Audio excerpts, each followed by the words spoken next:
bidang kesehatan, Kota Surakarta dan sekitarnya terdapat 17 puskesmas serta 19 rumah sakit swasta dan rumah sakit pemerintah. Di antaranya adalah Rumah Sakit Ortopedi Profesor Dr. R. Suharso Surakarta.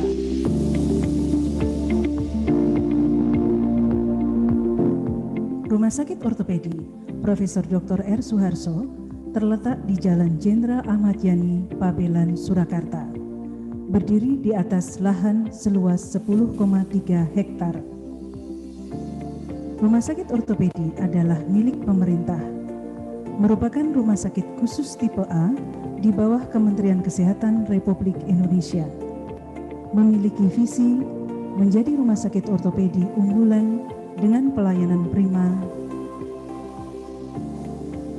antara lain mewujudkan pelayanan subspesialistik ortopedi traumatologi terintegrasi, pendidikan, dan penelitian. Mewujudkan manajemen rumah sakit dengan kaidah bisnis yang sehat, efektif, efisien, dan akuntabel. Mewujudkan SDM yang profesional, inovatif, dan kreatif, serta mewujudkan jejaring pelayanan yang berkelanjutan.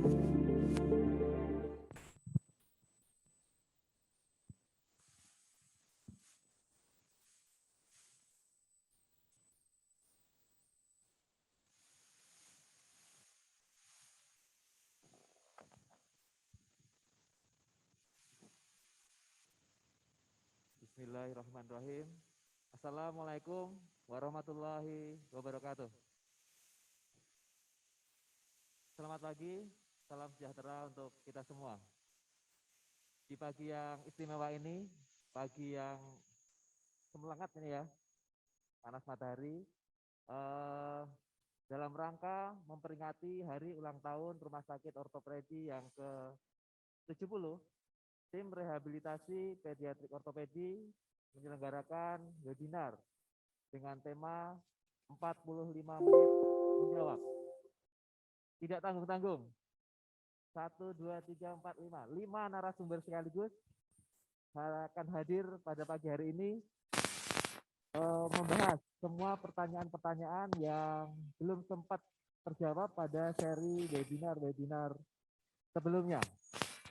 Baik, tanpa berlama-lama, langsung saja kita mulai acara kita pada pagi hari ini. Kita awali dengan membaca basmalah, mudah-mudahan lancar dari awal sampai akhir, mendapat ridho dari Allah Subhanahu wa Ta'ala. Bismillahirrahmanirrahim. Kita awali acara kita dengan mendengarkan bersama lagu kebangsaan Indonesia Raya, dilanjutkan dengan Mars Rumah Sakit Ortopedi. Selama lagu Indonesia Raya, saya mohon semua hadirin untuk berdiri dulu.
rujukan layanan terpadu, rumah sakit ortopedi.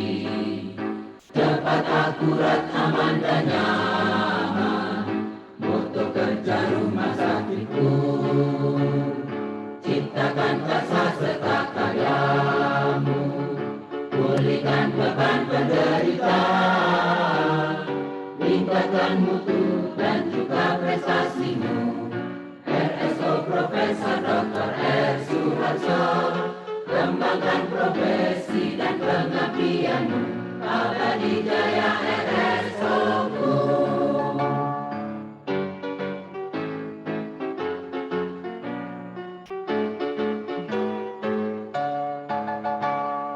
Pusat rujukan layanan terpadu, rumah sakit ortopedi. Cepat, akurat, aman dan nyaman, moto kerja rumah sakitku. Ciptakan rasa serta karyamu, pulihkan beban penderita, tingkatkan mutu dan juga prestasimu. RSO Profesor Dr. R. Suharso, kembangkan profesi dan pengabdianmu, abadi jaya RSO-ku. Terima kasih, silakan duduk kembali.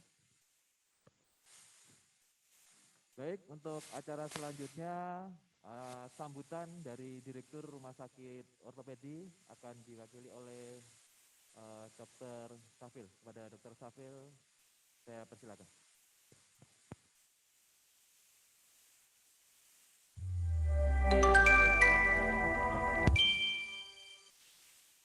Assalamualaikum warahmatullahi wabarakatuh. Salam sehat bagi kita semua. Sebelumnya perlu kita syukuri bersama bahwa kita masih diberi nikmat sehat dan kesempatan, sehingga kita semua masih diberi waktu untuk berperan dalam kehidupan yang diharapkan makin baik.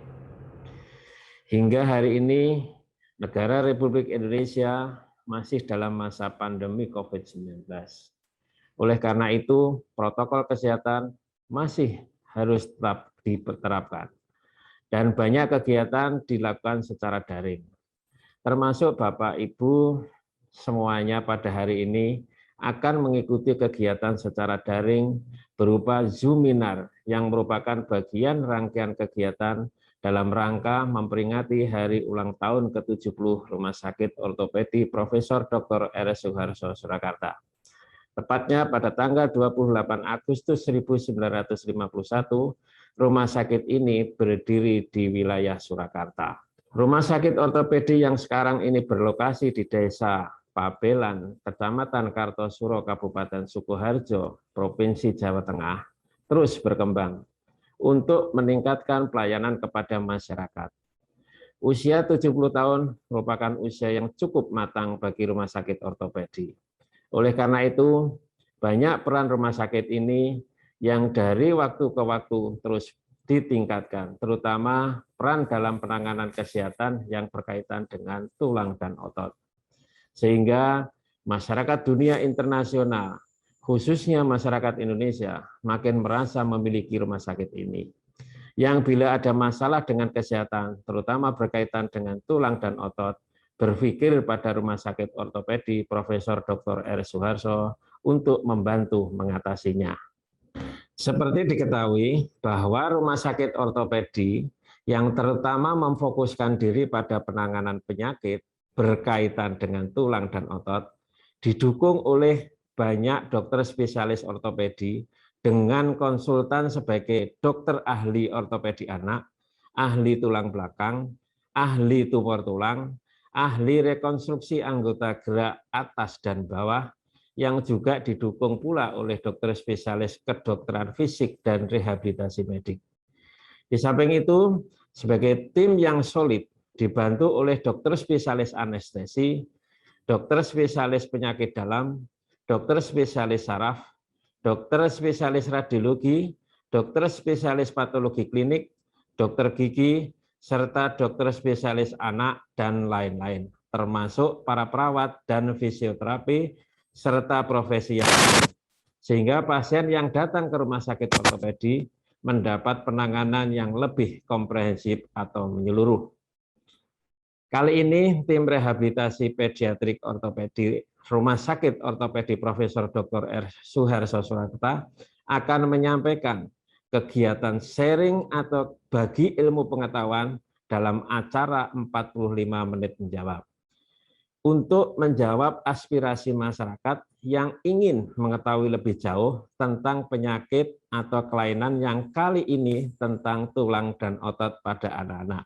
Dan insya Allah sangat bermanfaat bagi masyarakat.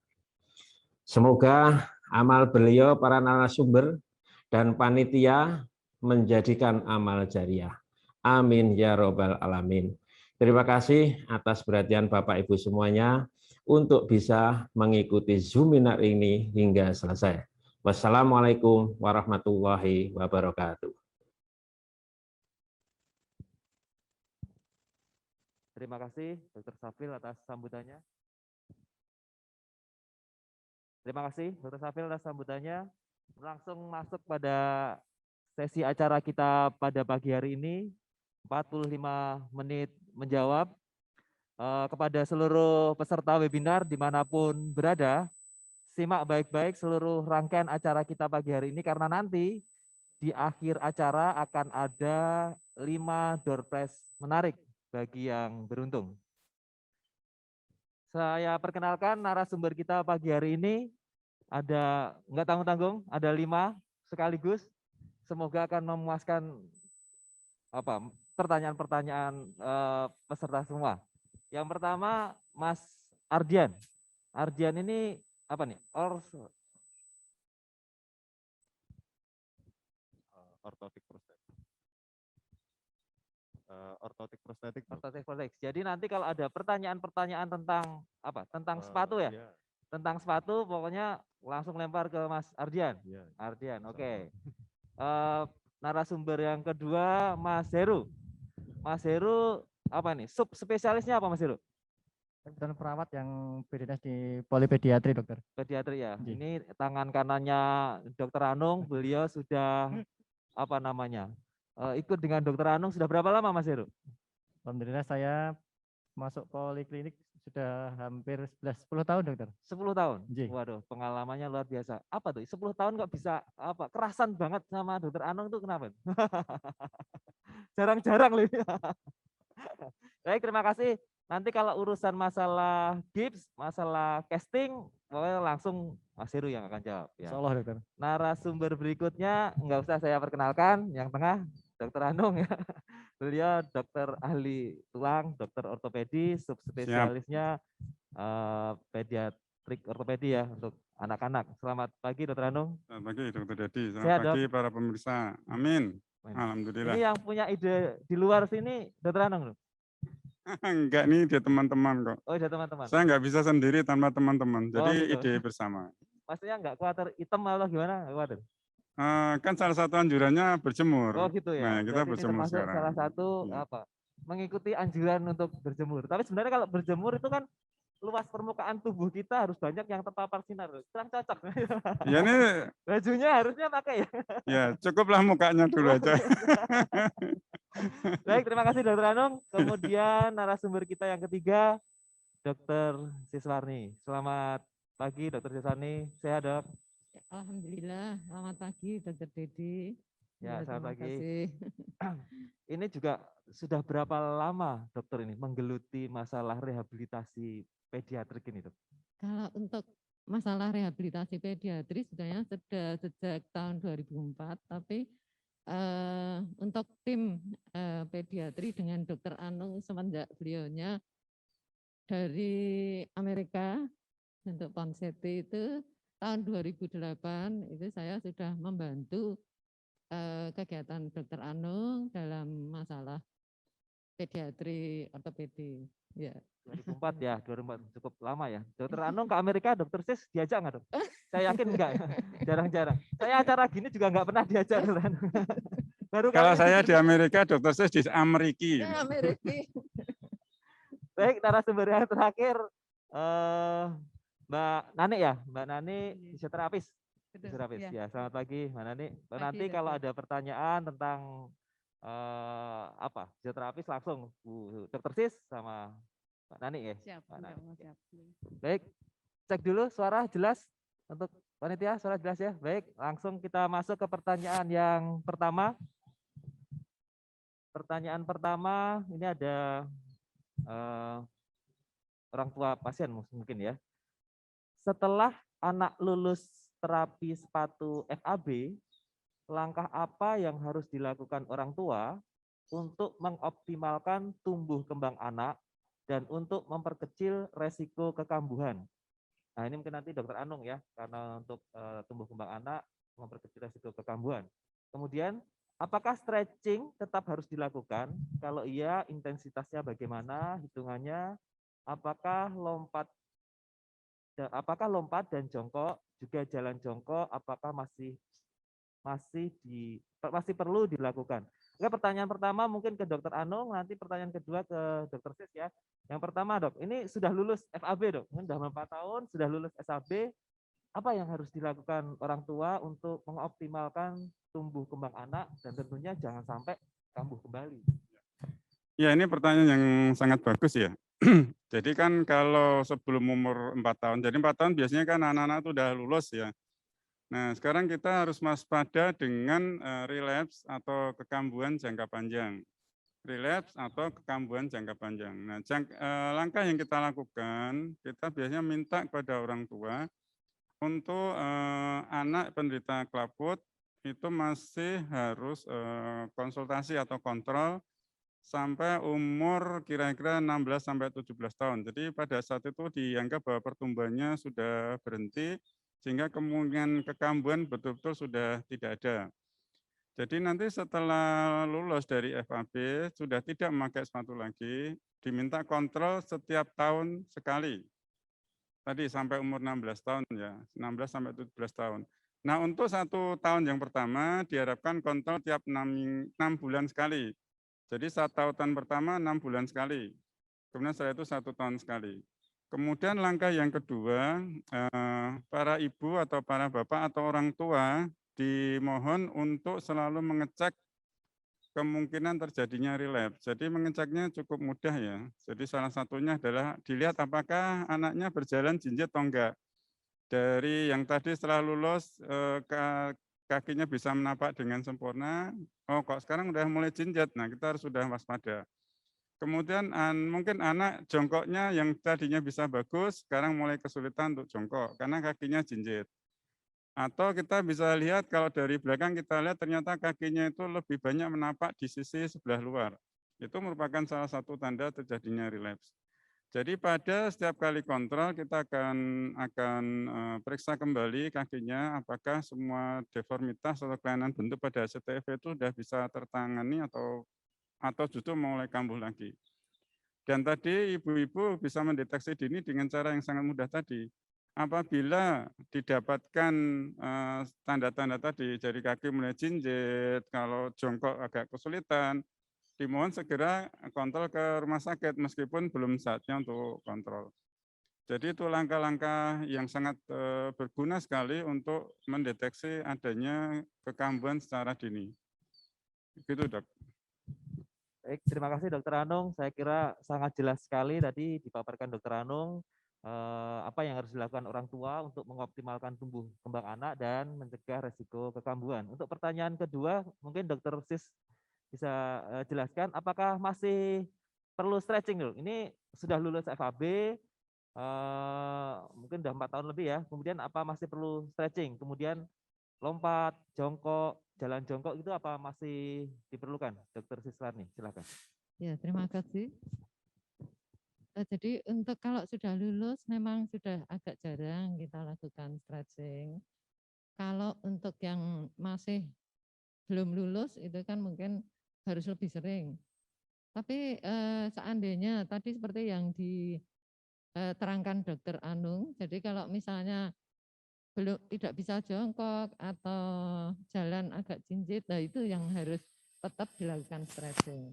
Tapi selain itu juga harus kontrol dulu. Cuma untuk mencegah itu kalau misalnya sudah agak ada tanda-tanda sedikit, seharusnya memang stretching itu juga tidak ada salahnya dilakukan meskipun sudah lulus, karena misalnya dengan aktivitas jongkok, kalau untuk melompat-lompat itu kan dia melatih keseimbangan juga, keseimbangan daripada tubuh ya, kemudian juga untuk melatih kelenturan daripada otot-otot kaki. Jadi kalau otot kaki terutama tumitnya itu lentur, itu tidak akan kambuh lagi. Intinya stretching itu kalau dilakukan sebenarnya lebih baik gitu. Lebih bagus, ya. Lebih baik ya. Oke. Iya. Baik, saya kira untuk pertanyaan pertama cukup jelas. Masuk ke pertanyaan berikutnya, pertanyaan kedua. Apakah tingkat keparahan sebelum terapi Ponseti mempengaruhi resiko kekambuhan? Nah, ini Dokter Anung juga ini. Tapi sebelum ke Dokter Anung mungkin Mas Heru nih, Mas Heru yang pengalaman di pengalaman casting. Apakah Mas Heru kalau pasien itu datang lebih parah gitu ya, kita lihat lebih bengkong, lebih parah gitu, apa Mas Heru niten ini yang begini-begini ini akan lebih besok-besoknya akan lebih berpotensi untuk kambuh gitu? Pengalaman Mas Heru bagaimana sih? Terima kasih dokter, terima kasih Bapak Ibu yang sudah mengajukan pertanyaan terkait tingkat keparahan kondisi anak apakah berpengaruh terhadap proses rekaren atau kekambuhannya. Berdasarkan pengalaman yang dari yang saya amati dokter selama saya di polipediatrik, tidak mutlak atau tidak selalu bahwa tingkat keparahan itu berpengaruh dengan kondisi kekambuhan. Sebagai contoh dokter, ada pasien datang dengan kasus idiopatik CTEP dengan tingkat kerigidan atau kekakuan kaki yang tidak terlalu kaku dan hanya memerlukan tindakan pengigipan 3-4 kali, kemudian diteruskan dengan pemasangan sepatu FAB. Pasien ini lama tidak datang atau tidak kontrol ke rumah sakit ortopedi, dan pada waktu datang untuk kontrol dokter ditemukan kondisi kaki sudah mengalami kekambuhan dan disampaikan bahwa pemakaian sepatu tidak rutin. Kemudian satu kasus lagi dokter, pasien dengan tingkat keparahan penyakitnya atau kekakuan kakinya itu lebih dengan usia yang lebih besar juga, memerlukan tindakan pengigipan dan setelah beberapa kali pengigipan kaki belum terkoreksi dan akhirnya dilakukan tindakan rilis. Yang membedakan adalah orang tua ini selalu rutin datang kontrol dokter dan pemakaian sepatu FAB terpantau oleh tim rehabilitasi medik pediatri di rumah sakit ortopedi dan alhamdulillah sampai usia 4 tahun anak ini dinyatakan lulus. Belajar dari 2 kejadian ini dokter, dapat kami simpulkan bahwa tidak selalu tingkat keparahan atau kondisi kaki anak itu berpengaruh terhadap proses kekambuhan. Demikian dokter. Baik, terima kasih Mas Heru. Jadi intinya buat orang tua yang punya anak dengan CTEP cukup parah, jangan berkecil hati, belum tentu yang lebih parah itu lebih berpotensi nanti jadi kambuh lagi. Kemudian yang ringan-ringan saja, jangan lengah, terus nggak mematuhi protokol, jadi malah bisa berpotensi malah jadi lebih beresiko kambuh lagi, begitu ya? Iya, benar sekali dokter. Itu pengalaman Mas Heru. Tapi secara teoritis sendiri bagaimana Dokter Anung?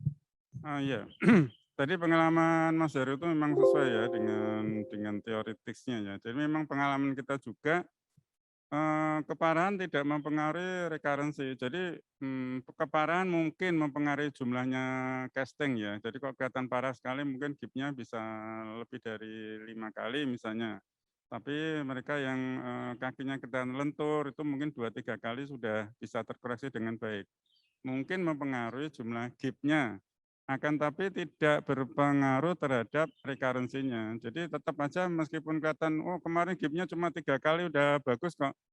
Belum tentu, kalau tidak pakai sepatu ya, sepatu koreksi dengan betul ya pasti akan terjadi recurrency juga. Jadi tingkat kepatuhan juga mempengaruhi terjadinya recurrency. Saya kira itu ya. Baik, terima kasih Dokter Anung. Jadi sekali lagi untuk orang tua yang mungkin mempunyai putra-putrinya menderita CTEP yang cukup berat gitu ya, tidak perlu khawatir. Kepatuhan itu ternyata berperan besar terhadap penyembuhan dan mencegah terjadinya recurrency. Pertanyaan selanjutnya ke Mbak Nani dulu deh, kayaknya nih ngantuk-ngantuk di pojokan itu. Saya tuh disuruh moderator ini sebenarnya kurang semangat, Mbak. Saya dokter anestesi ya, dokter bius ya. Biasanya orang datang ke saya itu set langsung saya buat tidur gitu. Nah ini kan nggak enak saya. Ini semua set saya buat tidur semua kan enak. Ini bertentangan dengan kerjaan saya sehari-hari gitu. Baru lihat sudah ngantuk gitu. Saya lihat Mbak Nani kok di pojokan liar-liar. Iya. Enak banget Mbak. Iya. Apa ini? Apa sepoi-sepoi. Baik, ini ada pertanyaan Mbak Nani. Apakah anak CTEV wajib dilakukan fisioterapi untuk telapak kakinya selama terapi ponseti? Jika iya, kasus CTEV seperti apa yang harus dilakukan fisioterapi? Jika CTEV terjadi karena idiopatik, apakah harus fisioterapi juga? Mungkin intinya, apakah anak dengan CTEV itu untuk telapak kakinya tetap harus dilakukan fisioterapi selama periode ponseti? Mungkin Mbak Ani bisa jelaskan. Terima kasih untuk pertanyaannya. Untuk CTEV yang di ponseti pun juga perlu untuk dilatih telapak kakinya karena untuk mengaktifasi otot-otot inti atau otot-otot intrinsik yang berada di kaki yang nanti sangat penting untuk menapak dan nanti berjalan. Jadi perlu ya Dok. Dan itu apapun CTEV-nya tetap karena pada kasus CTEV terjadi ketidakseimbangan kerja otot. Nah itu tetap diberikan aktivasi. Ketika itu dalam gip, maka kita manfaatkan ujung-ujung jari yang tidak terkena gip atau dengan tungkai satunya, kalau tungkai satunya tidak digip juga, atau menggunakan anggota tubuh yang lain. Karena selain melatih di tungkai yang CTEV, kita juga memberikan fasilitasi, stimulasi untuk tumbuh kembangnya, dan itu bisa dimanfaatkan untuk mengaktifasi atau mengaktifasi otot yang ditungkai, mengingat bahwa kerja otot itu sinergis gitu, memanfaatkan sinergisnya kerja otot. Seperti itu, Dokter. Baik, terima kasih Mbak Nani ya. Intinya tetap harus di fisioterapi ya selama periode ponseti pun. Mungkin Dokter Siswarni ada tambahan, Dokter? Terima kasih. Saya akan menambahkan sedikit. Jadi keterangan dari Bu Nani itu memang harus dilakukan fisioterapi. Terapinya seperti apa? Itu kalau untuk kaki CTEV dengan stretching. Hanya kemungkinan kalau pasien dari luar kota, kemudian jaraknya jauh, jadi di sini hanya dilatih untuk fisioterapi, diberikan contoh-contohnya, nanti dilanjutkan home program. Jadi orang tua juga harus melatihnya. Karena kalau di rumah sakit, untuk fisioterapi di rumah sakit kan ketemu dengan kita petugas kesehatan itu hanya sekitar setengah jam atau 1 jam. Sedangkan bersama Bapak Ibu itu kan 24 jam dan seterusnya itu, makanya harus dilatih 24 jam itu untuk misalnya 4 kali atau 5 kali dilakukan stretching itu tadi. Kemudian kalau untuk tumbuh kembangnya itu juga perlu diperhatikan. Jadi fisioterapinya tidak hanya untuk di kakinya, tapi juga untuk tumbuh kembangnya. Sedangkan tumbuh kembang yang perlu diperhatikan Bapak dan Ibu itu adalah kecuali motorik kasar, juga motorik halusnya. Kemudian juga language atau bahasanya. Kemudian juga personal sosial. Jadi itulah semua perkembangan juga harus diperhatikan. Ya, saya rasa itu ya, Dok. Ya. Terima kasih. Terima kasih Dokter Sis, jelas sekali, lengkap sekali, panjang sekali ya. Baik, saya kira cukup jelas untuk pertanyaan ini. Saya mungkin flow-nya agak cepat karena pertanyaannya cukup banyak, mudah-mudahan nanti bisa terjawab seluruhnya. Masuk ke pertanyaan berikutnya, ini masalah, ini nanti jatuhnya siapa ini? Oke, saya bacakan saja. Jika CTEV kaki kanan, kemudian dioperasi, apakah tetap harus memakai sepatu selama 4 tahun? Nah, masalah sepatu, Ardian nih nanti yang menjawab nih. Bentar, ini ada 3 pertanyaan, saya baca sekalian ya. Yang keduanya, jika CTEV sebelah kanan dengan jari tidak sempurna, apakah bisa berjalan seperti anak normal lainnya? Nah, ini nanti mungkin Dokter Anung. Apakah anak CTEV bilateral bisa mempengaruhi tinggi badan dan berat badannya. Ini satu penanya tapi pertanyaannya banyak dong. Mau dijawab semuanya ya biar terpuaskan. Mungkin yang pertama ke Ardian dulu juga boleh deh. Jika CTEV kaki kanan kemudian dioperasi, apakah tetap harus pakai sepatu selama 4 tahun nih? Ahlinya sepatu, gimana Ardian? Ya, terima kasih Dokter Dedi. Pertanyaan yang bagus. Apakah CTEV itu setelah terkoreksi dengan baik dengan terapi manipulasi dan casting dan jika diperlukan dengan tindakan Achilles tendon lengthening atau operasi tadi, itu wajib menggunakan foot abduction brace atau sepatunya sampai 4 tahun. Karena apa? Karena CTEV setelah terkoreksi tanpa dilakukan pemakaian FAB dengan tertib sesuai dengan durasi yang dianjurkan oleh dokter, baik cara pemakaian maupun sudutnya dan durasinya, itu lebih dari 80% bahkan hampir 90% itu akan terjadi kekambuhan. Jadi FAB di sini itu adalah alat untuk mempertahankan koreksi dari CTEV yang sudah dicapai melalui terapi manipulasi dan casting. Jadi apakah tetap harus menggunakan FAB? Ya, pasti harus menggunakan itu, Dok. Karena kita tidak mau anak itu akan kambuh lagi CTEV-nya gitu. Mungkin seperti itu, Dok. Baik, terima kasih Mas Ardian. Jadi tetap harus pakai sepatu ya, meskipun apa ya sudah dioperasi itu pun tetap harus pakai sepatu ya. Kalau misalnya Ardian nggak usah di casting, terus nggak usah dioperasi, kan pakai sepatu lama tuh. Udah kamu aja yang ngobatin di sepatu aja gitu, bisa nggak kira-kira? Tidak bisa. Oh tidak bisa, karena ada 2 tahapan. Jadi bukan karena ada dokter Anung di sini ya? Bukan karena terapi Ponseti itu ada 2 tahapan, jadi korektif fase dan maintenance fase. Jadi untuk korektif fase itu melalui serial manipulasi dan casting, dan jika diperlukan melalui dengan ditambahkan tindakan Achilles tendon lengthening atau yang dioperasi. Biasanya kalau di RSO Dokter Anung maupun Dokter Hendra ya yang melakukannya. Kemudian setelah kaki itu terkoreksi sempurna, baru dipasangkan foot abduction brace untuk mempertahankan koreksinya dalam tahap maintenance fase itu kurang lebih sampai usia 4 tahun. Seperti itu, Dok. Baik, terima kasih. Ini ahlinya sepatu cocok nih. Pokoknya semua masalah sepatu nanti lagi Ardian lagi. Ya, puas. Jawaban saya puas nih. Dokter Anang mungkin bisa menambahkan, Dok. Memang harus tetap seperti itu, Dok. Sudah dioperasi pun ini apakah harus tetap pakai sepatu nih selama 4 tahun, Dok? Kemudian penanyaan yang sama menanyakan ya CTEV sebelah kanan, jarinya tidak sempurna. Dengan jari yang tidak sempurna ini apakah bisa berjalan seperti anak normal lainnya? Dan apakah satu-satu dulu, satu ya? Ya. Oke, satu-satu. Banyak saya jadi lupa malah. Jadi prinsip yang pertama nambah Ardian ya. Jadi prinsipnya harus dikoreksi dulu sampai sempurna, baru pakai sepatu. Jadi sepatu koreksi tidak bisa dipakai untuk mendapatkan koreksi, tapi mempertahankan koreksi. Jadi koreksi dulu yang bagus dengan cast, kemudian supaya tidak kambuh dipakai sepatunya. Jadi nggak bisa kalau kaki misalnya masih jinjit pakai sepatu kan nggak mungkin jadi terkoreksi dengan baik. Satu-satunya jalan hanya dengan casting. Kemudian tentang pertanyaan yang kedua, kalau misalnya sepatunya bagus gitu, Bang. Sekarang kan lagi model apa tuh? Sepatu bagus.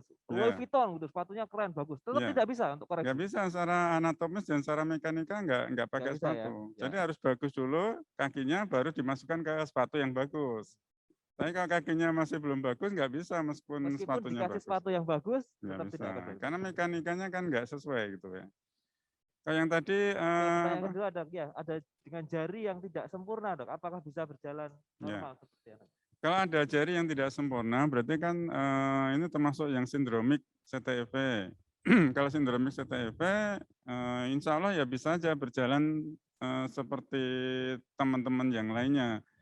Kalau ada ketidaksempurnaannya mungkin karena jari kakinya yang tidak lengkap itu, bukan karena CTEV-nya gitu. Prosesnya sama, tetap di casting, kemudian nanti dengan setelah deformitasnya atau kelainan bentuknya terkoreksi, pakai sepatu lagi sama dengan ini.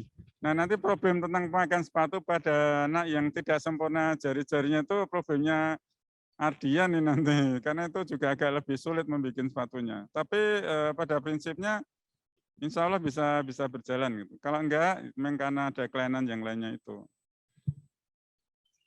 Baik, terima kasih dok. Ini satu lagi dari penanya yang sama, kalau CTV-nya bilateral dok, itu akan mempengaruhi tinggi badan dan berat badan si anak nggak? Ya, jadi CTV tidak akan mempengaruhi tinggi badan dan berat badan. Jadi insya Allah anak akan tetap tumbuh seperti biasa. Kalau ini CTV yang idiopatik, jadi idiopatik itu maksudnya satu-satunya kelainan hanya ada CTV-nya aja ya. Tidak ada kelainan di tempat yang lain. Maka setelah besar itu ya dia akan beraktivitas seperti biasa. Saya sudah lihat beberapa pemain sepak bola football, American football ya. Juara-juaranya itu juga dulu bekas penyandang CTV juga. Jadi dia juara, CTV kaki kiri dia nendangnya pakai kaki kiri juga kuat dan akurat tendangannya.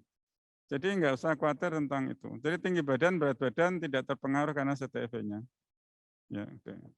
Baik, terima kasih Dr. Anung. Kepada Ibu yang bertanya, saya kira sudah cukup jelas tadi dijelaskan bahwa kalau ada jari yang tidak sempurna, itu pun tetap masih bisa berjalan seperti anak normal yang lainnya. Kemudian pada anak dengan CTV bilateral pun akan tidak mempengaruhi tinggi badan dan berat badan si anak. Cuma Ardian nanti ya, sepatunya agak susah buatnya Ardian. Itu kanan kirinya jadi nggak sama kalau ada jari yang beda gitu. Ada kesulitan tertentu nggak untuk membuat sepatu kayak gitu? Untuk ada perbedaan itu mungkin hanya membutuhkan waktu yang lebih lama karena kita harus mengikuti kontur anatominya dari kaki dan kemungkinan kanan dan kiri agak berbeda dong. Tapi itu buat kamu masalah sepele ya, gampang ya? Ya, insya Allah. Ya, jadi jangan khawatir, ada ahlinya sepatu pada Mas Ardian di sini, meskipun tidak sama akan dibuatkan custom buat Mas Ardian. Baik, saya ke Mbak Nani, udah ngantuk-ngantuk lagi ya, udah 2 kali saya lihat di pojokan ke Mbak Nani lagi ya. Semilir jadi. Enak banget ya Mbak. Baik, ini ada pertanyaan, mungkin cocoknya buat Mbak Nani nih. Apakah anak dengan CTV terdapat keterbatasan gerak seperti menari, berenang, atau gerakan yang memerlukan kekuatan kaki? Gitu Mbak Nani. Masih bisa menari, berenang itu masih boleh atau gimana? Kalau di aktivitasnya memang bisa ya dok, tapi kalau untuk gerakannya ya dengan CTV-nya tetap terbatas. Makanya kan diharapkan untuk segera ketika ada CTV diharapkan untuk segera mendapatkan penanganan untuk dikoreksi ya. Setelah dikoreksi diharapkan mempunyai kemampuan yang sama dengan sebayanya. Seperti itu. Oh gitu ya. Jadi kalau sudah terkoreksi ya berarti dia akan sama dengan diharapkan tetap mempunyai kemampuan yang sama gitu. Dengan sebayanya. Kalau sedang masa koreksi boleh nggak itu? Kalau sedang masa koreksi, kemudian masih memakai sepatu dan sebagainya, ya kalau berenang ya nggak memungkinkan ya, Dok. Ada castingnya nggak mungkin berenang ya? Ke kolam renang seperti itu. Baik, terima kasih Mbak Nani. Masuk ke pertanyaan berikutnya. Ini ada pertanyaan, anak saya usia 3 bulan, belum memakai sepatu koreksi, sudah digips 2 kali, terakhir gips pada tanggal 18 Maret 2021. Waktu pelepasan gips, dokter ortopedi di sini tidak menyarankan memakai sepatu koreksinya. Diminta untuk memakai sepatu boot yang dipesan bahan harus kaku dan keras. Tidak memakai sepatu boot yang didesain memakai bar. Anak saya CTV kaki sebelah kanan. Ini pertanyaannya panjang, curhat ini namanya. Dokter Anung aja, ini masalah sepatu tapi saya ke dokter Anung aja. Ini 3 bulan. 3 bulan digips 2 kali tapi tidak dianjurkan untuk memakai boot untuk koreksi, hanya sepatu boot biasa nih. Ada komentar dokter Anung, ini curhatan ini dok. Silakan dok. Ya, jadi saya akan menjelaskan protokol yang dilakukan di rumah sakit kita ya. Jadi kalau di rumah sakit ortopedi umur berapapun, kemudian gipsnya mau lama atau tidak, karena kita tidak atau belum ya mempunyai alat untuk mengetahui apakah seseorang itu gampang relapse atau enggak itu. Jadi pada anak-anak 3 bulan apalagi meskipun hanya digipsnya 2 kali, di tempat kita tetap diperlakukan sama, artinya tetap pakai sepatu FAB. Jadi sepatu koreksi. Karena kita ingat bahwa sepatu dipakai untuk mempertahankan koreksi yang ada. Kemudian yang kedua, akan mencegah terjadinya relapse. Kita bukan sementara ini ya, sejak dulu tidak memakai AVO. Jadi AVO beda dengan FAB karena ada barnya. Jadi ya sepatu itu yang paling tepat menurut kami di Rumah Sakit Ortopedi. Mungkin Dokter Siswani mau menambahkan. Silakan Dokter Siswani, ada tambahan? Ya, jadi kalau untuk kebijakan di rumah sakit di sini untuk standar pelayanannya itu adalah setelah dilakukan pengebriefan selesai harus dipertahankan dengan sepatu FAB tadi. Karena kalau tidak dipertahankan dengan FAB, artinya ini beda dengan Dennis Brown dan sebagainya, karena dengan FAB itu diposisikan abduksi ya, untuk melawan adduksinya tadi, kelainan daripada CTEV-nya itu. Jadi memang setelah selesai pengagiban harus dipasang dengan FAB itu tadi. Jadi ada palang barnya ya untuk menghubungkan kedua sepatu itu. Kalau untuk boot itu mungkin metode yang lain mungkin ya, karena kami menganut yang konsepsi. Ya, terima kasih. Baik, itu tadi penjelasan tentang prosedur yang dilakukan di Rumah Sakit Ortopedi yang memang sudah terbukti hasilnya memuaskan ya, memuaskan. Baik, pertanyaan selanjutnya ini masalah sepatu lagi nih. Ternyata banyak ya masalah sepatu ya. Ardian, awal pemakaian sepatu tumit masih jinjit. Apa itu normal? Dan bagaimana penanganannya supaya tumit bisa menapak saat memakai sepatu? Silakan, Mas Ardian. Terima kasih Dokter Dedi. Untuk pemakaian sepatu tumit jinjit itu sebenarnya sangat tidak diperkenankan ya Dok ya. Jadi dalam pemakaian sepatu itu posisi kaki kurang lebih sama dengan posisi serial gips yang terakhir yang dilakukan oleh Dr. Anung atau Dr. Hendra. Jadi kemungkinan terbesar itu kesalahan cara pemasangannya yang paling banyak dijumpai di rumah sakit ortopedi itu seperti itu. Jadi menggampangkan cara fitting dari FAB-nya. Jadi kebanyakan tidak dilepas satu persatu, kemudian step-step yang saat fitting itu tidak dilakukan dengan baik oleh orang tua di rumah. Jadi posisi lutut harus menekuk dulu lebih dari 90 derajat, pergelangan kaki diangkat, kemudian ditempelkan tumitnya di bawah baru dikencangkan. Nah, itu kemungkinan dengan step-step yang seperti itu tumit akan menapak sempurna di alas di sepatunya.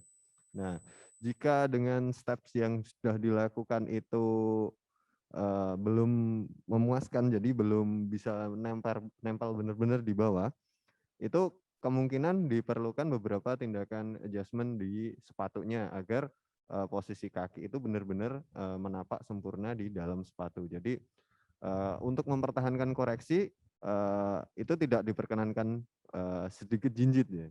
Jadi karena deformitas dari CTEV itu kan ada jinjitnya. Ini dikembalikan jinjit lagi nanti kemungkinan anak bisa jadi kambuh lagi CTEV-nya seperti itu, Dok. Jadi kalau ada jinjit sedikit pun itu berarti tanda itu tidak normal ya? Ya, tidak. Boleh. Sedikit pun nggak boleh tawar ya? Nggak boleh. Nggak boleh tawar ya. Dokter Anung, Dokter Jas ada tambahan Dok? Cukup? Dokter Anung mungkin? Cukup? Cukup lengkap. Cukup ya. Ternyata banyak sekali sebenarnya edukasi yang harus kita sampaikan kepada orang tua karena problem-problem di lapangan ternyata banyak sekali. Ke Mas Heru mungkin. Mas Heru, nasihat apa yang biasanya diberikan kepada orang tua biar sebelum mereka menghadapi problemnya yang dihadapi itu biasanya Mas Heru melakukan edukasi apa biar sebelum mereka menemu masalah, terutama masalah mungkin yang cukup berbahaya gitu, krusial gitu, apa Mas nasihat yang sering diberikan kepada orang tua? Terima kasih Dr. Dedi. Langkah awal atau yang biasa kami sampaikan pertama kali pada orang tua adalah setelah memperoleh informasi terkait kondisi anak atau kondisi pasien dari dokter operator, biasanya yang harus kami tegaskan terlebih dahulu adalah komitmen orang tuanya. Jadi artinya kami menyambung apa yang disampaikan oleh dokter operator, akan kami sampaikan bahwa durasi atau waktu penanganan anak ini membutuhkan waktu yang cukup panjang. Dari situ, setelah orang tua sepakat atau setuju untuk memperoleh penanganan dari dokter operator atau dari rumah sakit ortopedi dengan jangka waktu yang panjang, terkait proses pengegipan yang biasa kami sampaikan dokter adalah biasanya setelah pasien ini terpasang gipon seti, yang kami sampaikan ke orang tuanya terkait kontribusi di rumah yang harus diperhatikan di rumah, kondisi-kondisi apa saja yang harus diperhatikan. Jadi apabila ada kondisi-kondisi yang cukup mengkhawatirkan terkait pemasangan gip, orang tua juga paham. Dan orang tua juga mengerti apa yang harus dilakukan di rumah. Apa itu? Yang mengkhawatirkan itu apa? Gips kok sampai mengkhawatirkan, apa yang perlu dijelaskan? Jadi dokter. Jadi dalam proses pemasangan gipon seti bisa saja terjadi resiko gangguan peredaran darahnya dokter. Salah satunya itu. Dan biasanya untuk mempermudah atau untuk biar orang tua ini gampang mengingat, biasanya kita berikan clue-nya dokter. Jadi apabila nanti di ujung-ujung ekstremitas kaki yang terpasang gipon seti ditemukan tanda-tanda PBB dok. Biasanya baik PBB, dokter, baik PBB, dokter jembatan Anung atau keledainya dokter ini, Indra. PBB apa tuh, Mas Heru? PBB itu berarti semua ibu itu dikasih tahu. tidak hanya ibu-ibu dok, Oh, mbah dan bapaknya juga kasih tahu. Kebanyakan yang ngajak kontrol itu ibu atau bapak, Mas Heru? Ibu-ibu dok. Ibu-ibu, pantas 11 tahun kerasan. Apa tuh PBB tadi? Lanjutkan silakan. PBB itu singkatan dari pucat bengkak biru, dokter. Pucat bengkak biru ya. Jadi apabila di ujung-ujung ekstremitas kaki yang terpasang gip itu ditemukan salah satu atau ketiga tanda itu artinya itu menjadi satu reminder dok. Jadi satu peringatan untuk orang tua bahwa memang ada sesuatu yang tidak benar dengan pemasangan gipon seti di situ. Biasanya orang tua akan kami sampaikan apabila memang dekat dengan fasilitas kesehatan terdekat, monggo dibawa ke fasilitas kesehatan terdekat, ataupun kalau jauh dari vaskes, orang tua juga kami ajarkan dok cara membuka gip secara mandiri. Kemudian edukasi apalagi yang kami berikan dok terkait dengan pada waktu anak atau pasien ini sudah masuk pemakaian sepatu FAB seperti yang disampaikan Mas Ardian tadi, karena proses pengegipan dengan pemakaian FAB ini jauh lebih panjang pemakaian FAB-nya dok. Jadi kami sering menemukan beberapa orang tua ini yang tidak disiplin atau tidak tertib dalam pemakaian sepatu FAB-nya. Dan ini biasanya kami berikan contoh-contoh kasus-kasus pasien yang tidak rutin memakai sepatu FAB-nya dengan harapan bahwa orang tua ini muncul motivasinya dok, bahwa dengan pemakaian sepatu yang tidak rutin bisa mengakibatkan kekambuhan. Biasanya seperti itu dok yang kami sampaikan ke orang tua pasien. Ya, jadi kegawatannya disampaikan tadi yang PBB tadi ya, PBB tadi kegawatannya, kemudian agar keluarga istiqomah gitu ya, istiqomah karena perjuangannya panjang ternyata ya, pakai sepatunya perjuangannya panjang. Baik, terima kasih Mas Heru. Terus kalau ada PBB tadi terus gimana Mas Heru? Iya dok, seperti yang saya sampaikan tadi dokter, bahwa kalau memang biasanya dok setelah pemasangan gipon seti, biasanya pasien kita anjurkan menunggu dulu 10 atau 15 menit. Akan kita cek dulu ujung-ujung ekstremitasnya dok, apakah memang selama masih di lingkungan rumah sakit ini sudah ditemukan tanda-tanda tersebut atau belum. Ya kalau di rumah sakit aman lah. Kalau sampai di rumah misalnya ya itu ada PBB tadi, apa yang harus dilakukan orang sampai di rumah nanti ditemukan itu dok, biasanya nanti kami anjurkan untuk datang ke fasilitas kesehatan terdekat dokter. Jadi biar bisa dibuka atau dilonggarkan gipsnya. Kalau memang jauh, orang tua sudah kami bekali dok cara membuka gips mandiri. Biasanya orang tua kita ajarkan dengan cara merendam gipsnya dengan air hangat dok. Kemudian nanti setelah gips dalam kondisi lembek, gips itu jauh lebih mudah untuk dibuka lapis demi lapis dok. Atau kalau sudah nanti gipsnya menjadi tipis, bisa kita buka dengan menggunakan gunting biasa. Tentu dengan tetap memperhatikan prinsip keselamatan gitu dok. Paling aman dibuka lapis demi lapis dok gipsnya itu. Ya, terima kasih Mas Heru. Artinya sampai detail sekali, ada kegawatan pun yang mungkin kejadiannya kecil itu sudah diedukasikan ke pasien ya, ke keluarga pasien ya. Ya. Baik, terima kasih Mas Heru. Lanjut ke pertanyaan berikutnya. Apakah KAFO disarankan untuk maintenance kasus CTEV? Aduh, KAFO ini apa nih? Ahlinya KAFO siapa? Arjan lagi. Mungkin Dr. Ses nanti bisa bantu ya setelah Arjan ya. Apakah KAFO disarankan untuk maintenance kasus CTEV? Bila tidak, KAFO itu dipakai untuk kasus-kasus seperti apa? Oke, silakan Arjan. Kafo untuk kasus CTV? Terima Boleh kasih nggak? dokter.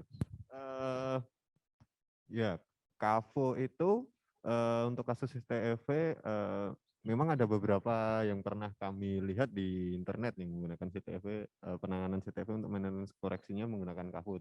Tapi sejauh yang kami pahami untuk di protokol Ponseti, Kafo itu tidak bisa mempertahankan koreksi dengan baik untuk di kasus CTV ini. Karena apa?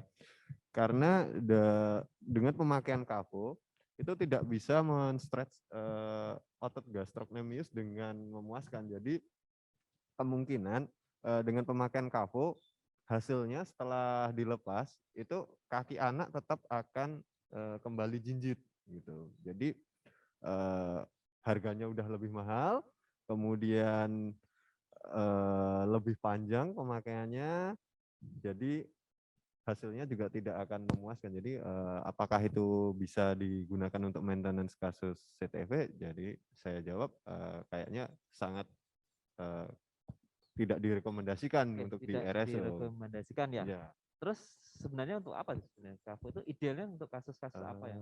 Sebenarnya banyak fungsinya untuk Kafo yang sejauh yang kami pahami untuk di kasus ortopedi pediatri itu biasanya untuk kasus blondisis, kemudian ada beberapa kasus CP yang membutuhkan Kafo juga, dan banyak kasus yang lain yang lebih membutuhkan untuk Kafo itu.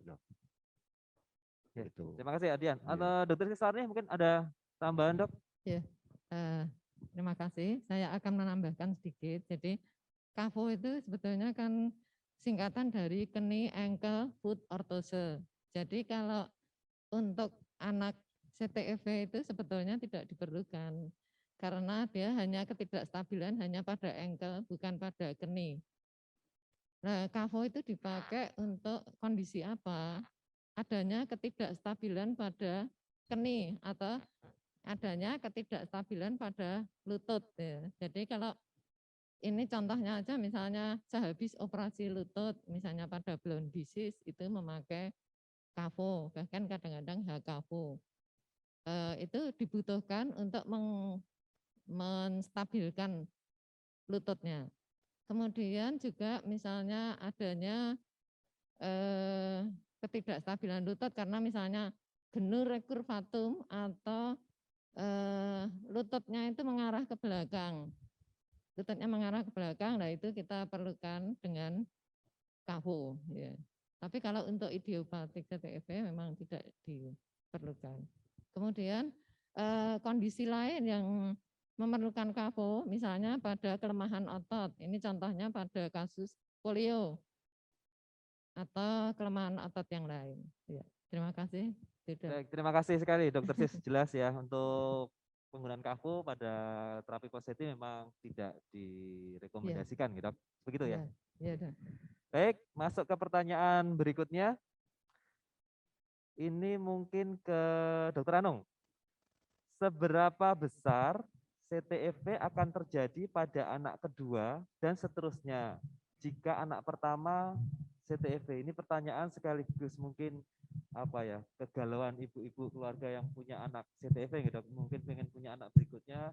Seberapa besar dok akan terjadi pada anak kedua, anak ketiga dan seterusnya? Silakan dokter. Baik, ini pertanyaan juga cukup sering ditanyakan ya.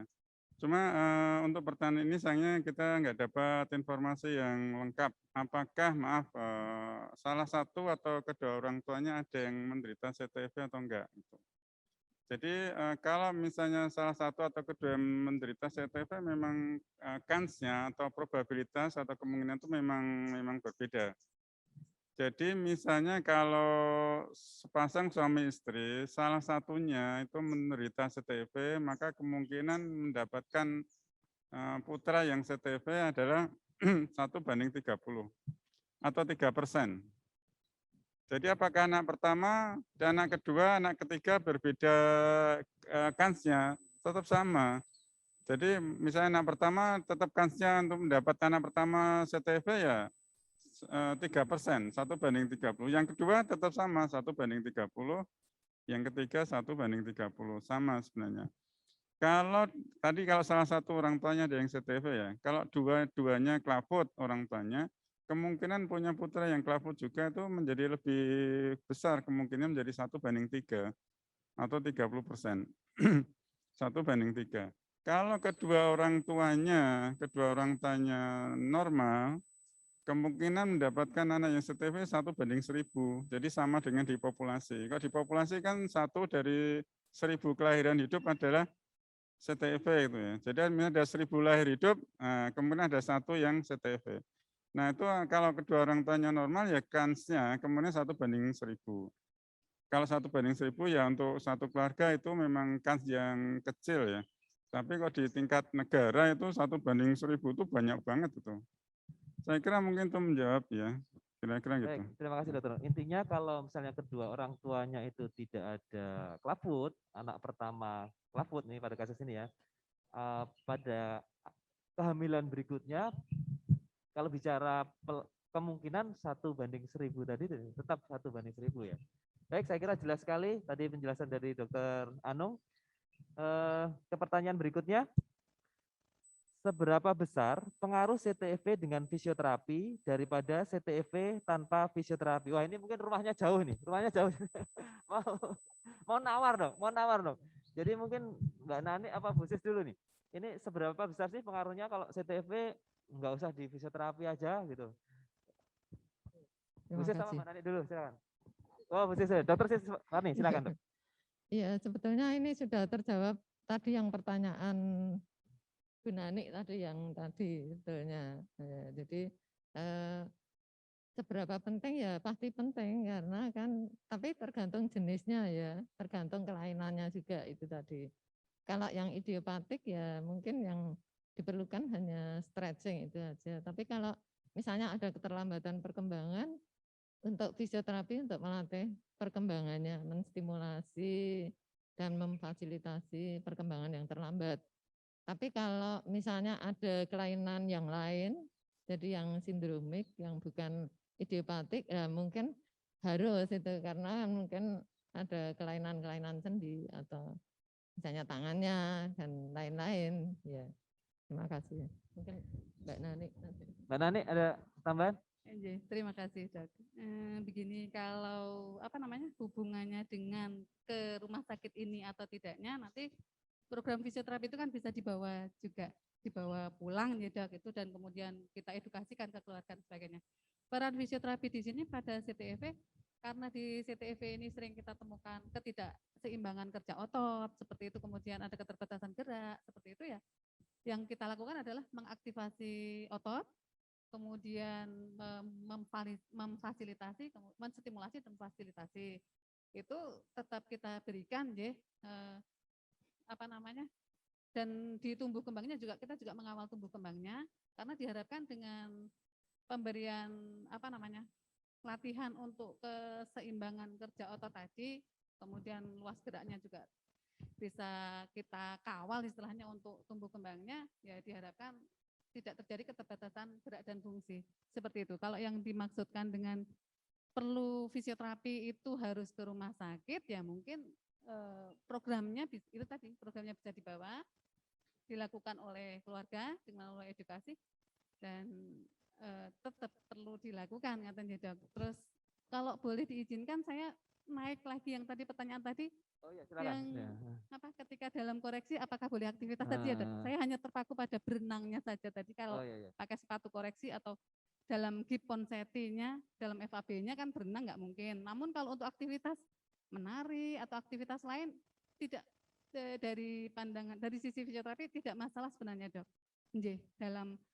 Dalam koreksinya karena di situ akan mengaktifkan kerja ototnya kemudian juga akan menunjang ke posturalnya ke otot-otot posturnya seperti itu.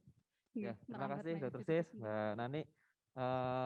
Intinya ya seberapa besar pengaruh fisioterapi ya sangat besar pengaruhnya untuk keberhasilan ya jangan ditawar tetap harus fisioterapi lah masalah nanti harus ke rumah sakit segala macam ada caranya ya nanti keluarga pun bisa dilibatkan dengan itu atau dengan fisioterapi terdekat gitu mungkin bisa bisa ya seperti itu dan kita juga sudah di Rehab Medik sudah seperti itu programnya nanti iya baik saya kira jelas ke pertanyaan berikutnya. Bila didapatkan luka atau lecet, apakah manipulasi dan casting dihentikan atau diteruskan? Wah, ini kerjaannya Mas Heru nih, berpuluh-puluh tahun nih, udah 10 tahun nih. Kalau ada lecet gimana Mas Heru? Lecet, castingnya dihentikan atau stop dulu? Terima kasih dokter. Dalam proses pemasangan gips ponsetti seperti kita ketahui adalah pemasangan gips secara serial yang diganti setiap seminggu sekali. Dalam proses pada waktu perawat melakukan pembukaan gips, biasanya kita lakukan observasi. Apakah memang ditemukan luka lecet atau luka karena titik koreksi yang dilakukan oleh dokter operator pada waktu pengegipan. Kemudian apabila kita temukan luka dok, akan kami sampaikan ke dokter operator. Apabila luka tidak terlalu parah, akan kami usulkan gips ponsetti atau koreksi tetap dilanjutkan. Kemudian apabila luka memerlukan perawatan lebih lanjut, akan kami usulkan untuk pemasangan slab dok. Jadi diganti gips yang cuma separuh saja, dengan tujuan pemasangan slab ini tetap mempertahankan kaki yang sudah terkoreksi, tidak kembali lagi menjadi bengkok dokter. Dan tujuan kedua harapannya adalah mempermudah proses perawatan lukanya. Jadi nanti tenaga kesehatan terdekat pada waktu di rumah bisa melakukan perawatan luka, kemudian koreksi tetap bisa dipertahankan dengan tetap memakaikan slabnya dokter. Seperti itu dok.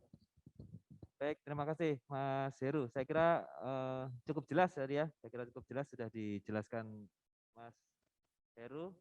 Kita lanjut ke pertanyaan berikutnya. Ini cukup panjang pertanyaannya. Kenapa ada bayi lahir bisa kelaput? Karena sebab apa? Mungkin ini ke dokter Anung lagi nih dok. Bisa dijelaskan lagi dok. Kenapa ada bayi lahir bisa kelaput? Karena sebab apa ya? Karena tidak semua bayi lahir timbul kelaput. Kemudian apakah untuk koreksinya harus selalu dioperasi atau bisa digip ketika bayi? Mohon saran. Umur berapa yang terbaik untuk dikoreksi atau operasi agar bisa sembuh total? Oke, satu dulu dok. Sebab apa ini pertanyaannya? Iya. Susah ya dok. Iya, Karena selalu sebab- pertanyaan pertama yang diajarkan orang tua itu adalah kenapa ya? Jadi sebenarnya ada banyak teori yang menjelaskan tentang itu, tapi sampai sekarang belum ada satupun penjelasan yang paling sahih gitu ya, paling mendekati kebenaran. Jadi salah satu teorinya adalah teori rahim yang sempit gitu. Jadi teori karena faktor eksternal. Ini di teori itu muncul karena banyak sekali anak-anak CTV yang lahir dari ibu yang waktu hamil itu menderita mioma uteri. Jadi karena rahimnya kecil, karena terisi oleh miomanya itu, sehingga dianggap bahwa bayi itu tidak banyak bergerak di dalam rahimnya, sehingga kakinya juga terpaksa mengikuti bentuk rahim ibu yang sempit menjadi bengkor. Kemudian banyak juga didapatkan adanya kelaput itu pada ibu-ibu yang air ketubannya sedikit ya, oligohidramnion. Itu teori itu timbul karena itu. Jadi teori ini adalah teori yang paling tua karena sejak zaman Hippocrates dulu sudah ada teori ini.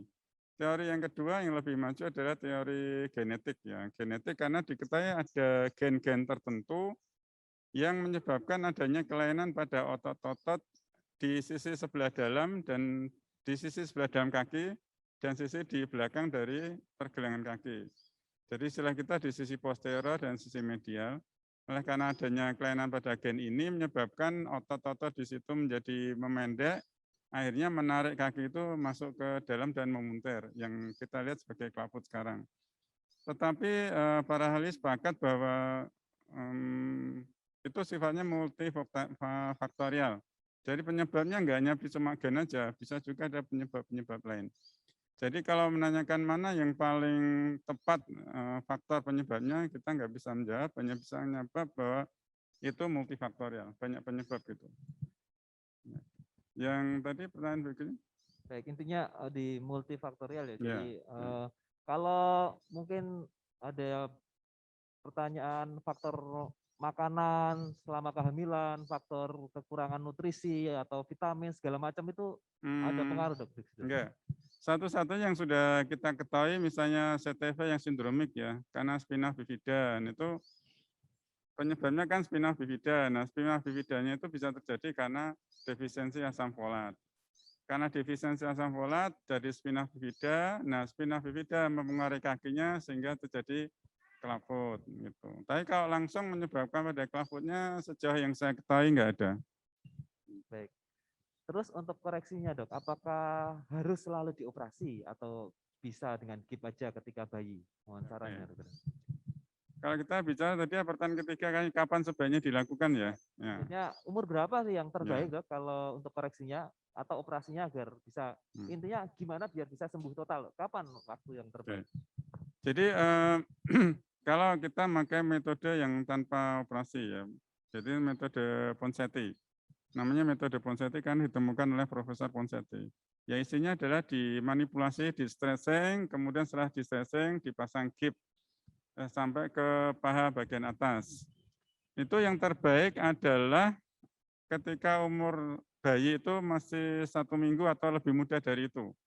Ya boleh bilang dari sejak lahir sampai umur 7 sampai 10 hari atau gampangnya 1 minggu lah. Itu golden period, waktu yang terbaik dilakukan tindakan casting karena itu otot-otot masih sangat elastis sehingga sangat mudah untuk di stretching. Setelah lebih dari itu otot menjadi makin sulit ya untuk dilakukan stretching. Kalau kita lakukan dengan cara Ponseti yang cepat, tepat, dan baik, maka hampir sebagian besar tidak memerlukan tindakan operasi. Kalaupun memerlukan tindakan operasi itu hanya untuk kasus-kasus tertentu, dan itu pun hanya dengan sayatan yang sangat kecil sehingga bahkan nggak perlu dijahit itu. Dengan catatan bahwa tadi memang kita lakukan sejak awal itu. Jadi metode Ponseti memang mengubah penanganan CTIV yang dari dulu semua CTIV itu nggak peduli umur berapa, berat atau ringan, dioperasi. Kalau sekarang kita lakukan tindakan tanpa operasi dulu, hanya pada kasus tertentu, itu perlu kita lakukan tindakan operasi. Saya kira itu, dok. Baik, terima kasih. Saya baru tahu loh ini dok, ternyata golden periodnya sesegera mungkin ya, 1 minggu pasca kelahiran. Saya kira ini perlu perlu dikampanyekan gitu, biar semuanya tahu. Enggak, maksud saya tenaga kesehatan pun saya pikir belum semuanya terpapar dengan ini bahwa kalau ada clubfoot itu golden periodnya segera loh, 1 minggu itu harus segera dilakukan koreksi gitu loh. Mungkin ada usaha-usaha tertentu dokter untuk itu mensosialisasikan ini.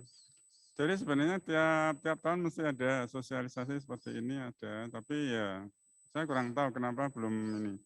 Tapi tetap kita akan berusaha dan alhamdulillah makin lama makin banyak. Karena biasanya ada yang udah nanti setelah 8 dino lagi digawa di rumah sakit. Atau kalau jangan ada apa-apa nanti. Memang kalau masih bayi ya jangan kasihan. Ya toh, Mbak? Ya ternyata segera mungkin ya. Ini harus digarisbawahi dok. Kalau seandainya dok lahirnya prematur, kan sering nih lahirnya prematur juga kaput masih di ruang intensif gitu. Itu juga memungkinkan nggak dok di ruang intensif gitu kita koreksi atau kita gips Ponseti di sana gitu, ada kasus yang seperti itu dokter? Ya ini pertanyaan menarik juga karena seringkali kesulitannya kalau misalnya masih prematur dan dirawat kan mungkin kaki menjadi akses ya untuk infus segala macam sehingga kalau dipasang gips di situ kan nanti menyulitkan perawatan juga. Tetapi sebenarnya kita ketika anak itu masih misalnya di inkubator misalnya, itu pun andai kata nggak terlalu sibuk perat-perat di situ pun bisa kita ajari cara untuk stretching. Memang bukan stretching kemudian diikuti dengan GIP, tidak. Tapi stretchingnya itu bisa sedikit banyak akan membantu untuk mempermudah tindakan selanjutnya. Sekarang kalau pertanyaan kenapa umur sampai umur 7-10 hari ya? Karena pada waktu lahir itu bayi itu masih menerima warisan hormon-hormon relaksin dari ibunya. Jadi kan Allah itu maha besar ya, jadi supaya proses persalinannya gampang, semua otot ibu itu kan dibikin rileks sehingga gampang persalinannya. Nah sebagian dari hormon itu masuk ke dalam bayinya, sehingga relaksin itu juga membantu kita untuk melakukan stretching. Nah gitu. Jadi ketika kalau misalnya 3 hari, pernah kita menangani yang umur 1 hari, itu dilakukan Ponseti hanya sekali aja itu. Sekali selesai. Yang teman-teman yang ini mungkin perlu 5-6 kali. Itu hanya sekali aja. Gitu. Kalau tentang ini kan mumpung tadi perlu sosialisasi ini enggak ya? Mungkin di bulan 2 minggu lagi kita adakan seminar tentang deteksi dini kelainan ortopedi pada bayi baru lahir termasuk CTFV. Kita hanya bicara khusus tentang deteksi dininya nanti. Dari rumah sakit kita juga. Baik, terima kasih Dokter Anung. Jadi ini penting buat kita semua nampaknya seluruh peserta. Kalau besok misalnya ada yang lahir tilik bayi gitu ya, mungkin kita nggak lihat mukanya, pipinya lucu, dicium-cium gitu nggak ya. Bayi lahir kita tilik bayi, mungkin kita lihat kakinya juga. Lucu sekali. Kita lihat kakinya, oh kelafun nih, segera ke fasilitas kesehatan untuk, karena ini golden period. Dan ternyata kalau dikerjakan di awal, outcome-nya tadi Dokter Anung sangat bagus ya, hanya perlu serial beberapa, hasilnya sangat bagus. Dan ini kalau tahu dari awal kan, waduh, luar biasa hasilnya. Baik, pertanyaan selanjutnya, waktunya sudah mepet, mungkin ini pertanyaan satu lagi pada satu lagi ya, Dokter Anung nih.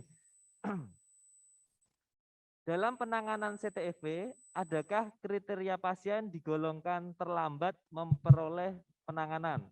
Jika pasien terlambat periksa, penanganan apa saja yang bisa dilakukan dan bagaimana tingkat keberhasilannya? Digolongkan terlambat, kalau kita kan kerja terlambat itu 30 menit gitu ya. Digolongkan terlambat gimana, Dok? Terus penanganannya gimana? Kalau terlambat kerja kan dipotong gaji gitu ya. Nah, ini ini pertanyaan yang amat sangat bagus. Ada kriteria terlambat. Silakan, Dok. Jadi gini, prinsipnya pada yang enggak terlambat itu pasti kalau tadi ya dalam rentang waktu 1 minggu anak itu lahir, itu golden period. Yang kedua adalah sebelum kita lanjut ke situ, klavut itu dibagi menjadi 2 ya, secara garis besar, yaitu yang idiopatik. Idiopatik klavut itu artinya tidak ada kelainan di tempat lain. Jadi satu-satunya kelainan hanya pada di kakinya. Tapi ada juga kelainan klavut yang disertai dengan kelainan yang lainnya. Misalnya ada spina bifida, kemudian pada arthrogryposis atau AMC, itu kan ada AMC-nya sendiri, ada klavutnya sendiri. Nah, masing-masing itu memiliki arti terlambat yang berbeda. Jadi misalnya pada idiopatik klavut, itu karena biasanya lebih lentur, kemudian tidak ada kelainan yang lain, ya tetap kita anjurkan sih dalam waktu 1 minggu. Tapi misalnya masih datang dalam umur 3 bulan, itu kita masih bisa melakukan stretching dengan baik. Beda dengan AMC, kalau misalnya AMC itu kan sangat kaku kakinya. Jadi terlambat dia datang waktu sudah 2 bulan, itu udah amat sangat terlambat. Karena kalau udah 1 minggu AMC kita lakukan stretching itu hasilnya sangat-sangat bagus. Tapi begitu nanti 6 minggu datang sudah sangat sulit. Tetapi kalau idiopatik datangnya 6 minggu itu masih lebih mudah kita lakukan stretching. Jadi kata istilah terlambat adalah ketika datang di mana situasinya menyebabkan proses manipulasi itu menjadi sangat sulit. Itu namanya terlambat. Jadi memang tergantung dari masing-masing tipenya itu. Prinsipnya kita minta kalau bisa ya secepatnya itu, tidak lebih dari 2 minggu lah kalau bisa gitu. Karena nanti hasilnya sangat bagus. Coba lihat kalau misalnya lebih dari 2 minggu mungkin kita gapnya lebih lama, bisa 5-6 kali. Kalau kurang dari 1 minggu itu hanya 1 atau 2 kali aja gapnya. Saya kira itu ya. Baik, terima kasih banyak Dr. Anung. Pertanyaannya masih banyak sekali sebenarnya, tetapi waktu nggak memungkinkan. Mungkin nanti kita buat lagi, Dok. Yang di luar-luar gini nggak apa-apa lah, enak silir ya. Siap. Baik, ada 5 buah door prize menarik untuk peserta yang bergabung pada kesempatan pagi hari ini. Saya akan bacakan pertanyaan, kemudian bagi peserta yang bisa menjawab, langsung nanti raise hand ya. Di bagian bawah gadget itu ada apa namanya? Ada tombol untuk raise hand di bagian kanan kalau nggak salah ya. Others, kemudian ada raise hand. Saya akan bacakan pertanyaan, kemudian nanti yang pertama kali raise hand, mengangkat tangan, akan diberi kesempatan untuk menjawab. Gitu ya. Akan baca pertanyaan pertama. Panitia bisa monitor untuk peserta yang pertama kali present ya. Nanti saya diberitahu. Baik, siap-siap. Untuk pertanyaan pertama. Apakah anak yang terpasang gips ponseti boleh dilakukan imunisasi? Saya bacakan sekali lagi, apakah anak yang terpasang gips ponseti boleh dilakukan imunisasi?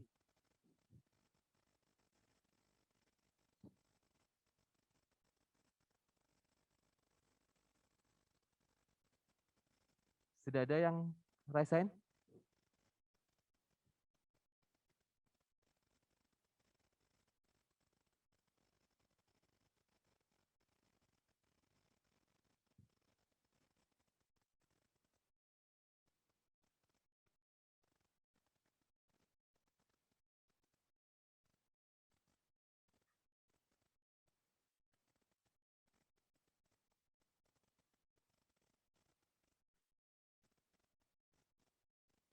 Sudah ada?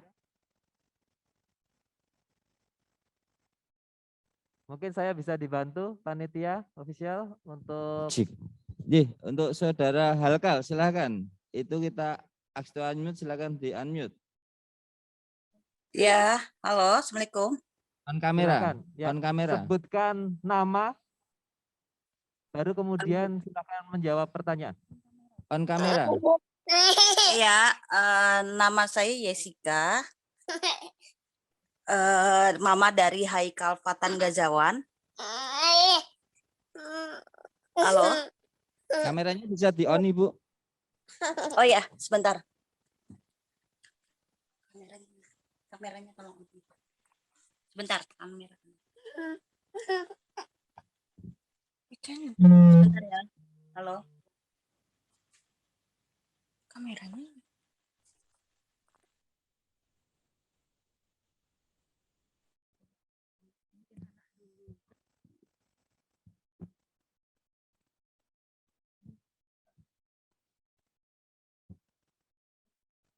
Silakan.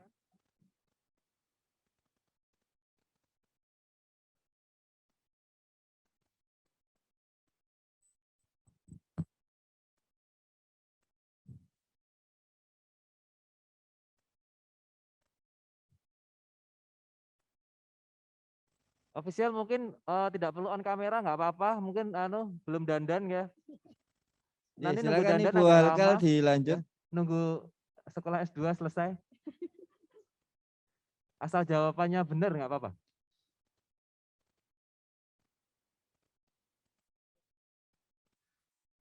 Ganti aja, ganti pertanyaan. Ganti pertanyaan aja. Untuk tadi mau di ACC apa enggak? Oh baik, mohon maaf untuk pertanyaan pertama kita diskualifikasi karena terjadi masalah koneksi nampaknya.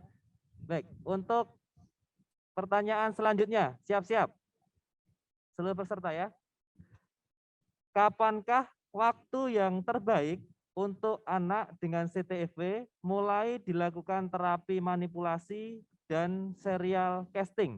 Kapan waktu yang terbaik? Silakan. Cek. Silakan untuk Ingrid Bayu. Halo. Silakan. Ingrid, silakan. Bisa on video? Oh, sebentar saya nggak pakai jilbab soalnya. Ya sudah, langsung jawab aja. Ingrid Bayu, silakan. Secepatnya lebih baik dalam waktu 1 minggu. Secepatnya lebih baik dalam waktu 1 minggu. Dokter Anu. Tepat sekali. Tepat sekali. Terima kasih Mbak Ingrid. Dorpes Iya, menarik. makasih. Mbak Ingrid nanti silahkan menghubungi nomor panitia yang tadi registrasi ya untuk Dorpes pengambilan Dorpesnya. Baik, lewat grup ya. Ya. Oh ya, Aturannya makasih. ada ya, jangan apa resen sebelum pertanyaan selesai. Ini kita. Baik, kita lanjutkan ke pertanyaan kedua. Apabila setelah dipasang gips, didapatkan jari-jari kaki yang dipasang gips itu pucat, biru, dan bengkak, apa yang sebaiknya dilakukan? Silakan. Ya, Tika Semarang, silakan. Selamat pagi, terima kasih atas kesempatannya. Mungkin apabila terjadi PBB tadi seperti disebutkan oleh Mas Heru, pucat, biru, dan bengkak. Untuk pertolongan pertama tadi seperti disampaikan oleh Mas Heru bisa merendam gips ke dalam air hangat untuk dilepas lapis per lapis atau bisa segera ke RSO langsung gitu kali ya Mas. Dokter Degdi, terima kasih. Itu kali ya, Mas Heru, gimana jawabannya? Jadi mungkin jawabannya kita anggap benar saja. Mungkin langkah awal yang pertama kali harus dipastikan adalah apabila memang ditemukan tanda-tanda tersebut, kalau dekat dengan fasilitas kesehatan terdekat, silakan dibawa ke fasilitas kesehatan terdekat.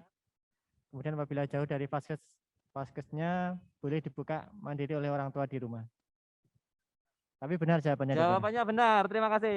Ya. Silahkan nanti menghubungi panitia untuk hadiahnya. Masih berapa? Masih 3 lagi ya? Masih banyak ternyata. Ini pertanyaan yang gampang lah. Pertanyaan yang paling gampang pagi ini. Silakan siap-siap ya.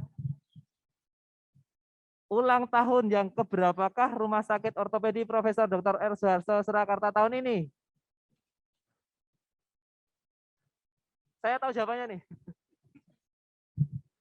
Mama Falconeri, silakan. 70 tahun, Dok. 70 tahun. Terima kasih. Mama Falconeri. Falconeri. Kalau tanggalnya tanggal berapa nih tepatnya? Saya lupa tanggalnya. Agustus. Agustus sekarang ya. 28 Agustus, tapi benar ya, jawabannya benar. Silakan hubungi panitia tadi untuk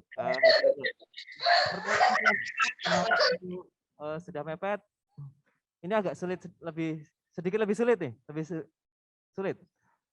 Apa moto dari Rumah Sakit Ortopedi Profesor Dr. R. Suharto Surakarta? Siapa yang bisa? Silakan. Cik, Ayu Apa Kusuma. moto? Ayu Kusuma, silakan. Iya. Jawabannya, halo, terdengar nggak ya? Ya, Ya, silakan. silakan, jelas. Nah, yuk. Lurus, tulus, mulus. Iya, jawabannya adalah salah. Jawabannya benar tapi tidak tepat. Jadi iya, saya benarkan aja deh.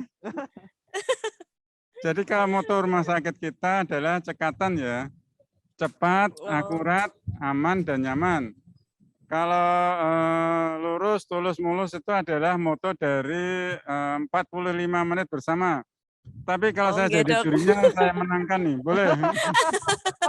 Maaf dong. Boleh ya, Dok? Boleh.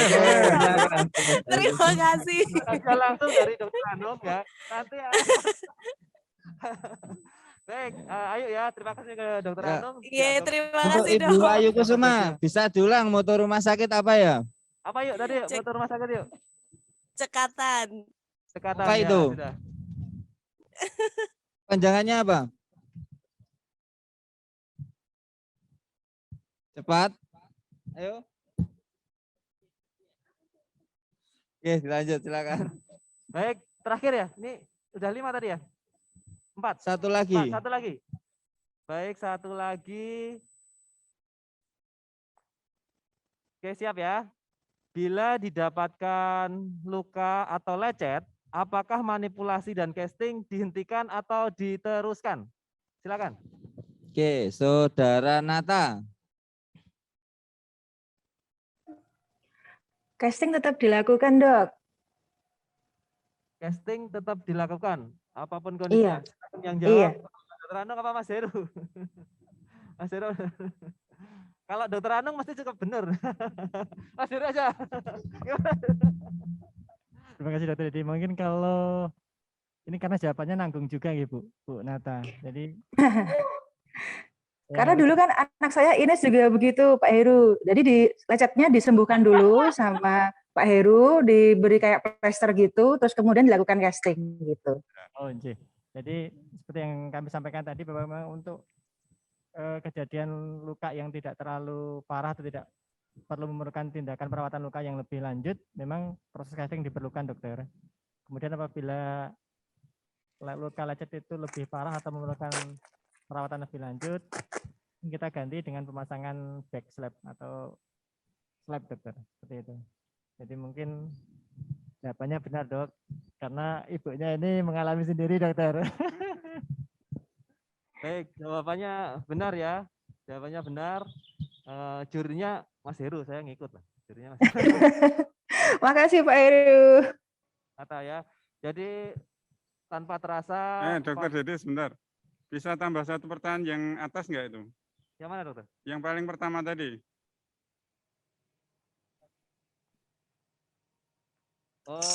Hadiahnya sudah 5 ya dok? Aku nambahin diri. Dokter Anung nih, ini pertanyaan spesial dari Dokter Anung. Bacakan aja. Ya, perhatian Yang pertama satu kali tadi, lagi. dianulir tadi Ini loh. pertanyaan spesial dari Dokter Anu. Ini ada nanti spesial door prize. Hadiahnya apa nggak tahu ya, nanti mungkin sepeda motor. present setelah pertanyaan brosur. selesai. Yang dianulir tadi tentang yang baik, siap-siap ya. Ini pertanyaan penting sebenarnya, sangat penting. Dan hadiahnya juga mungkin hadiah terakhir, hadiahnya besar. Nanti langsung dari Dokter Anu. Siap-siap.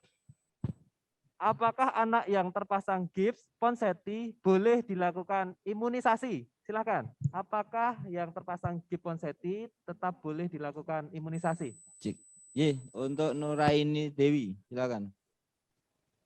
Baik, terima kasih atas waktunya. Suara saya terdengar nggih, Bapak? Ya, silakan. Untuk jawabannya boleh diimunisasi ketika anak tersebut mengalami CTEV atau klaput.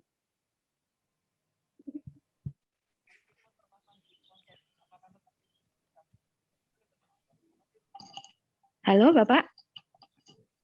Oh ya, apakah kalau terpasang gips ponseti tetap boleh dilakukan imunisasi? Boleh dilakukan imunisasi. Apa iya? Tahu dari mana? Karena saya sudah mengalami sendiri, Bapak.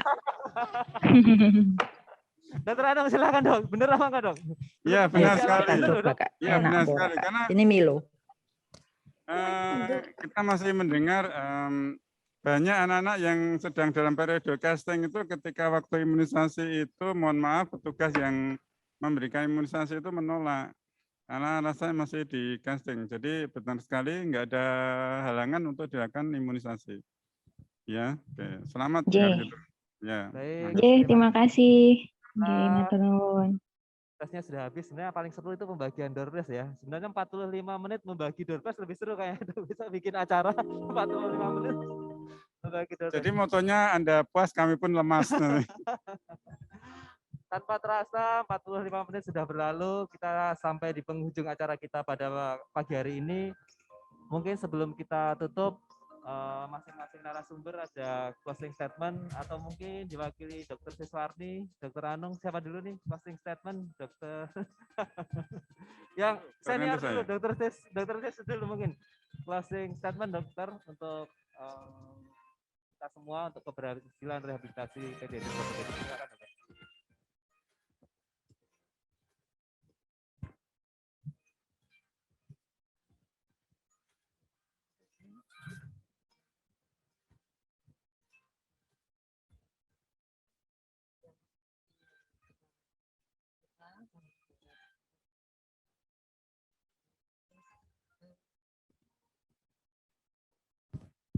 Bisa lebih dekat mic-nya, Dok?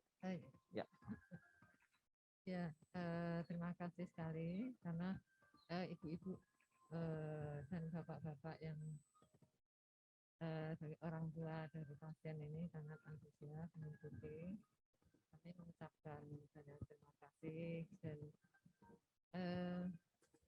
mudah-mudahan nanti ada kesempatan lagi, barangkali mungkin ada acara yang lain, barangkali bisa Pak semua.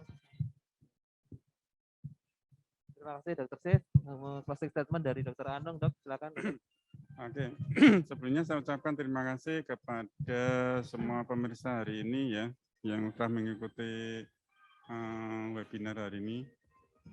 Kita tahu bahwa Ponseti Method merupakan metode yang sangat efektif dan efisien untuk menangani clubfoot dengan tingkat keberhasilan mendekati 100%. Artinya dengan metode Ponseti, clubfoot yang idiopatik yang terutama bisa hampir 100% tertangani dengan baik. Artinya deformitasnya itu bisa terkoreksi dengan baik. Tetapi untuk mencapai hasil yang sedemikian bagusnya itu diperlukan suatu penanganan yang ada 3 syaratnya ya. Penanganan yang cepat, penanganan yang tepat, dan penanganan yang baik. Jadi cepat itu artinya bahwa cepat diketahui, artinya deteksi dini harus segera dilakukan. Dan yang kedua adalah cepat ditangani. Artinya proses rujukan, proses membawa ke rumah sakit, proses membawa ke tenaga kesehatan yang kompeten itu cepat dilakukan. Kemudian tepat, artinya bahwa tindakan itu memang sesuai dengan kondisi pasien tersebut. Kan ada macam-macam tipe Ponseti itu memerlukan tindakan-tindakan yang tertentu yang harus tepat. Dan tindakan yang tepat harus dikerjakan dengan yang cara baik. Bisa saja tepat memilih tindakan atau terapi tetapi tidak baik dalam mengerjakan. Jadi yang terakhir harus baik, artinya manipulasi bagus, castingnya bagus, dressingnya bagus, kemudian monitoring semuanya bagus. Nah, untuk bisa mencapai cepat, tepat, dan baik, itu diperlukan kerjasama dari kita semua. Bukan hanya orang tua dari anak yang clubfoot, tapi juga keluarganya. Tapi juga kita semua yang kumpul di sini, para tenaga kesehatan, tapi juga para tenaga kesehatan yang ada di luar sana yang mendengarkan webinar kita. Para bidan, para perawat, para spesialis anak, atau dokter umum, semua tenaga kesehatan itu memiliki tanggung jawab yang besar untuk meningkatkan kualitas pelayanan pada anak-anak clubfoot. Bahkan masyarakat juga bertanggung jawab.